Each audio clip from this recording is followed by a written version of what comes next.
जत्राः तिरैरङ्गैस्तुष्टवाग्ं सस्तनुभिर्वशे महिदेवहितं जदायुः। गुरुर्ब्रह्मा गुरुर्विष्णु गुरुर्देवो महेश्वरः। गुरुर्साक्षात् परमब्रह्म तस्मै श्री गुरुवे नमः। तस्मै श्री गुरुवे नमः।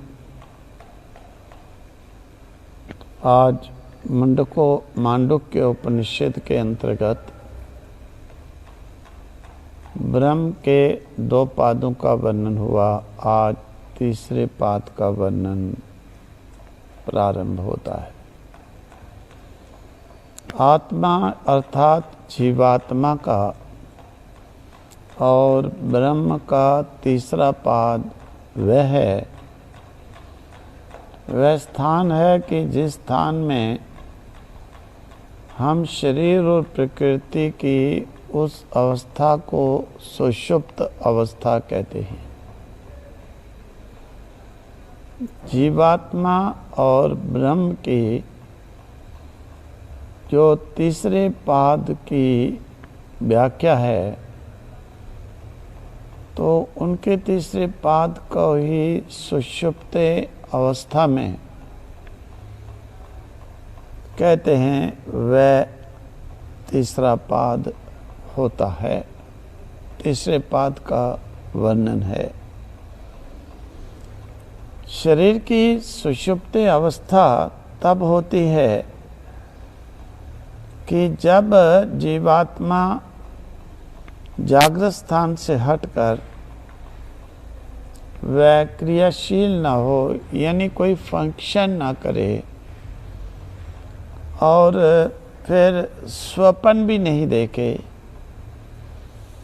और फिर कहते हैं सुषुप्ति स्थान में क्रियाशील हो जाए। यानी शरीर की जो सुषुप्ति अवस्था में क्रियाशीलता है, जो शरीर का सुषुप्त स्थान है, तो जीवात्मा भी उस समय सुषुप्त स्थान में ही होता है। उस समय वह सोई हुई अवस्था में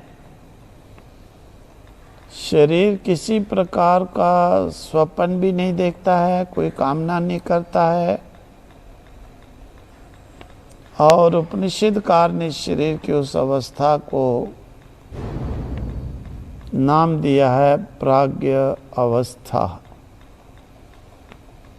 यानी अग्रे अज्ञ कि जिस अवस्था के अंदर बिल्कुल कुछ भी भान ना हो, एकदम अज्ञान हो जाए, बिल्कुल कुछ भी नहीं। यानी अत्यंत अज्ञान की अवस्था, कि उस अवस्था में शरीर बिल्कुल जड़ हो जाता है। मतलब कि जीवात्मा के लिंक से भी एक प्रकार से वो टूट जाता है, कट जाता है। केवल वैसे तो नहीं टूटता है लिंक, नहीं तो शरीर ही नहीं रहेगा, लेकिन भान होने के लिए उस समय उसे कुछ भी मालूम नहीं पड़ता। और शरीर और जीवात्मा का संबंध होता हुआ भी टूट जाता है। शरीर में जितनी भी चेतनता है, शरीर के अंदर जितना भी ज्ञान है, शरीर के अंदर जितनी क्रियाशीलता है, वह सब केवल है तो जीवात्मा के कारण ही है। बस जीवात्मा निकला कि शरीर की जितनी भी क्रियाशीलता, जितना भी ज्ञान, जितनी चेतनता, ये सब के सब उस समय ठंडे पड़ जाते हैं, मिट जाते हैं। और शरीर में सुषुप्त अवस्था में जब शरीर से संबंध तोड़कर जीवात्मा अपनी शक्ति को बाहर बिखेरने के स्थान पर अंदर खींचता है, अंदर खींच लेता है, अपनी शक्तियों को एकीभूत कर देता है, शरीर से मानो कि अलग सा कर लेता है। और जीवात्मा तो प्रज्ञान घन अर्थात घन ज्ञान की घन अवस्था में आ पहुंचता है,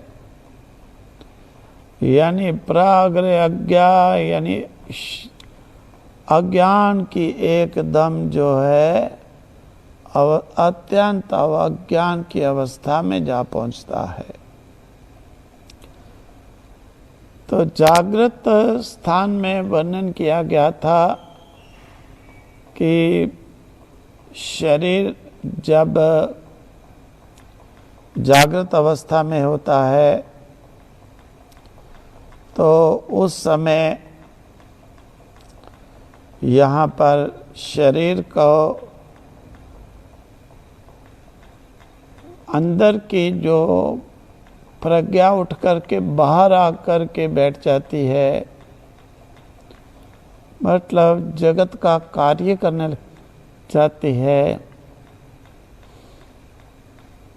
19 मुखों के द्वारा संसार का भोग करने लग जाती है।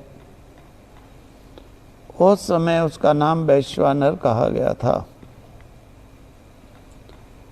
और इसका संसार का उपभोग न करके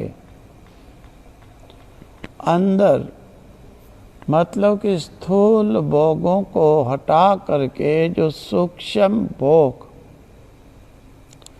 भोगता है उसी का नाम है स्वप्न अवस्था। स्वप्न अवस्था में डिफरेंस इतना होता है, भोग तो वहाँ पर भी भोगता है, जैसे जागते हुए लड्डू खाता है, कभी कभी सोए हुआ भी लड्डू खा लेता है। जागते हुए जैसे खाना खाता है, ऐसे सोया सोया भी कभी कभी खाना खाता है। और जैसे जागते हुए जागृत अवस्था में चलता है, इसी प्रकार से कभी कभी स्वप्न अवस्था में भी चलने लग जाता है। चल चल करके थक भी जाता है।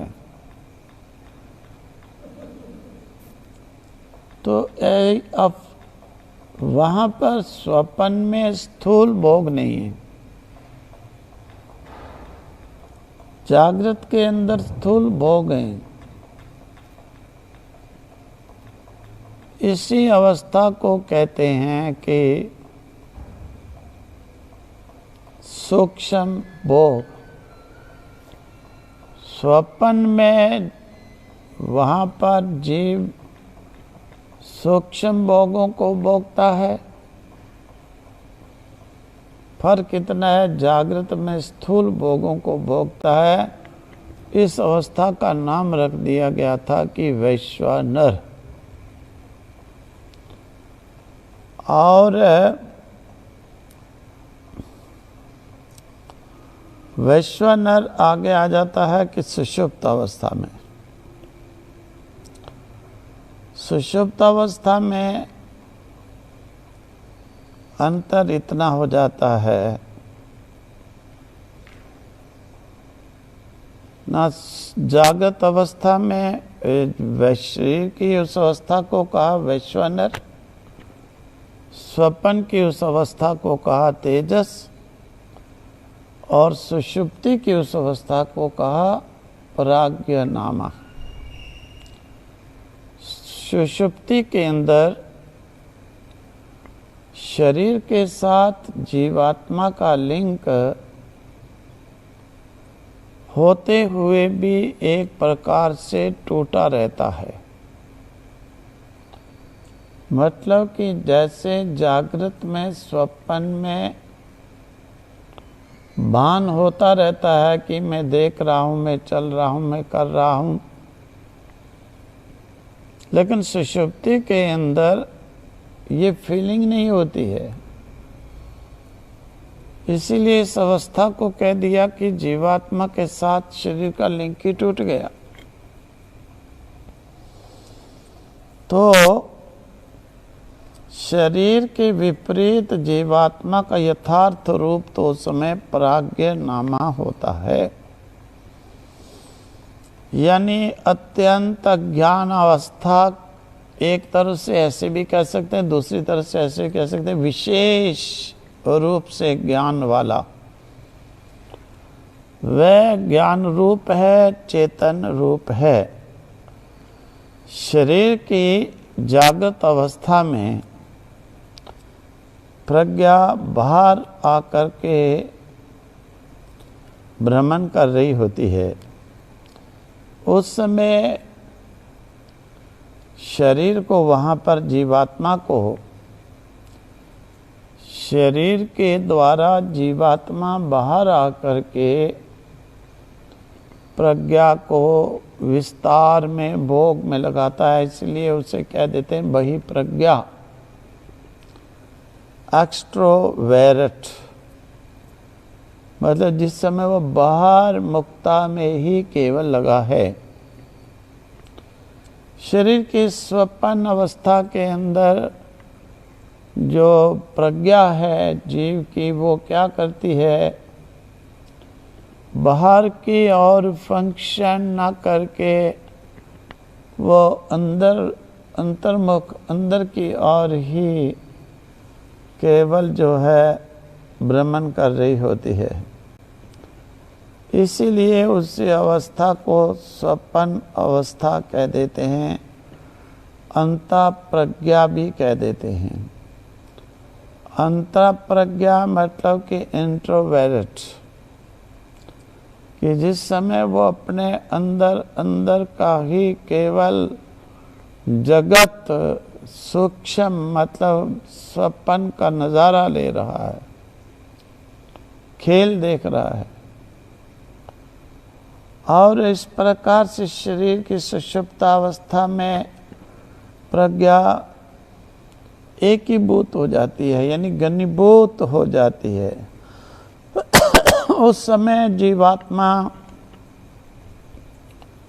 जो है उसकी प्रज्ञा प्रज्ञान घन होती है।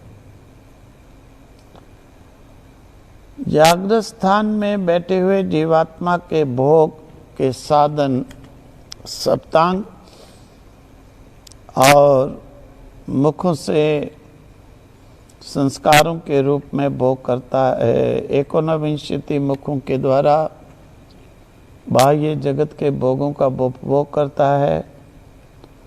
और स्वप्न में भी जीवात्मा इन्हीं सप्तांग एकोनविंशति मुखों के द्वारा भोगों को उपभोग करता है, लेकिन स्थूल भोगों को नहीं, सूक्ष्म भोगों को स्वप्न में ही बस।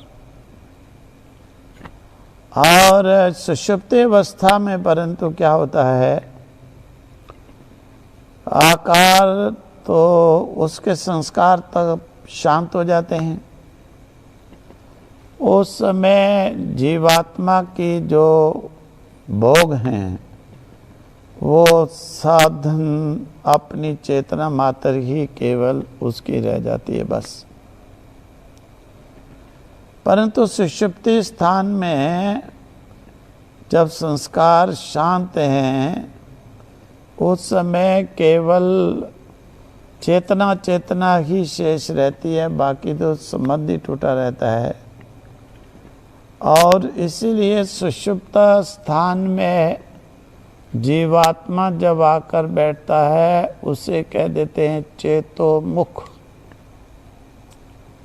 कि चेतोमुख मतलब कि चेतना ही जिसके भोग का साधन है, चेतना ही केवल उसके एकोनविंशति मुख हैं और बस, और कोई अंग नहीं और कोई मुख नहीं, चेतना ही मुख, चेतना ही साध अंग।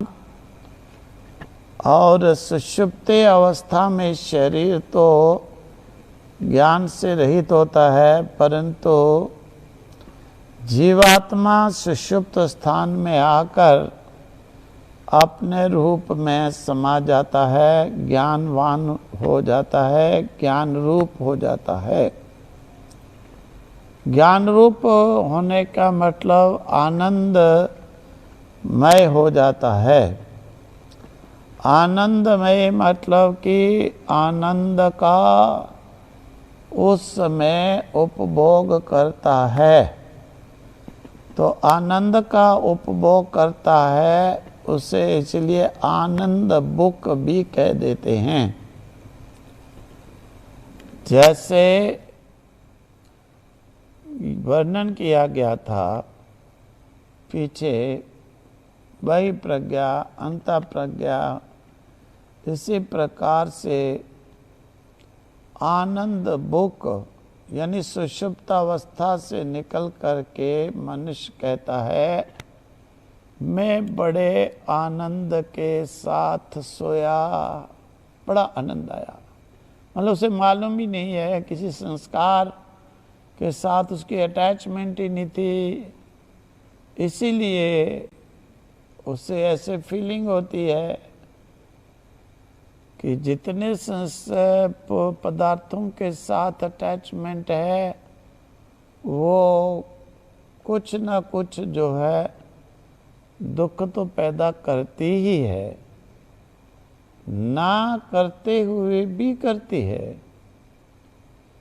क्योंकि अगर हमें किसी चीज से सुख मिला, हमें अच्छा लगा, सुख के साथ में दुख भी छुपा हुआ होता है। इसीलिए कहते हैं सुख दुख से परे। अज्ञानी व्यक्ति की नासमझ की, मूर्ख की ये पहचान होती है। भले ही वो सुख के पीछे लगा है, मुझे सुख नहीं मिल रहा, लेकिन याद रख ले कि तेरे सुख की इच्छा के साथ दुख भी चिपटा हुआ है। मतलब जब तुम्हें सुख मिला उसी समय तुम्हारे साथ दुख शुरू हो जाएगा। क्या कि मेरा सुख छीना ना जाए, मेरा सुख चला ना जाए। सुख जब मिला तभी तुम्हारे सुख के साथ दुख चिपटा हुआ आ गया, लेकिन उसे लगता नहीं था सुख ढूंढते समय। वास्तविकता तो ये थी, इसीलिए बेचैनी हो गई, अशांति हो गई, चैन नहीं रखा। तो सुषुप्त स्थान में क्या है, ना सुख का अटैचमेंट ना दुख की, इसीलिए उस समय बिल्कुल सुख दुख से, अनुभव से परे वो जो अवस्था है वो वास्तविक में सुख की है, दुख से रहित होने के कारण आनंद बुक। उस समय वो आनंद का ही केवल भोग करता है। संसार के अंदर देखा जाता है ना समझ मूर्ख लोग 24 घंटे याचना करते हैं, सुख के लिए रोते हैं, लेकिन ये नहीं जानते हैं कि सुख के बीच में मिलावट है। सुख दुख से परे जो आनंद है वो सुख मिलावट से रहित है। वो सुख मिलावट से रहित है और व्यक्ति उस तरफ चलता ही नहीं है और अपने आप को पंडित मानता है, मैं बड़ा बुद्धिमान, मैं बड़ा ज्ञानी, सुख का रास्ता दिखा रहा हूं। सुख का रास्ते में ही तो कांटे दुख भी रखा गया। कब छीन जाएगा उसी समय से टेंशन, उसी समय से अशांति, उसी समय से दुख। जिससे इनसे रहित होना हो, इसीलिए उस आनंद की फीलिंग वहां पर नहीं हो पाती है। तो सुषुप्ति अवस्था में शरीर और जीवात्मा का संबंध टूट जाता है। फिर तो जीवात्मा शरीर को इंद्रिय प्राणों के द्वारा दौड़ा दौड़ाकर नचाने का जो परिश्रम से उत्पन्न हुआ जो दुख, वो फील ही नहीं होगा। इसीलिए तो उस समय आनंदमय, आनंद का भान, आनंद भुक, इसीलिए तो कह देते हैं। तो इस प्रकार से कहते हैं कि ये आनंद कौन सा है। जीव ने सुषुप्ति में कोई काम तो किया ही नहीं, कोई भोग किया ही नहीं, जिसे स्मरण करके ये कह रहा हो कि आनंद आया। हाँ, ये शरीर की सुषुप्त अवस्था में एक बात हुई कि जीवात्मा का शरीर से संबंध छूट गया। शरीर ही नहीं, मन से भी संबंध टूट गया।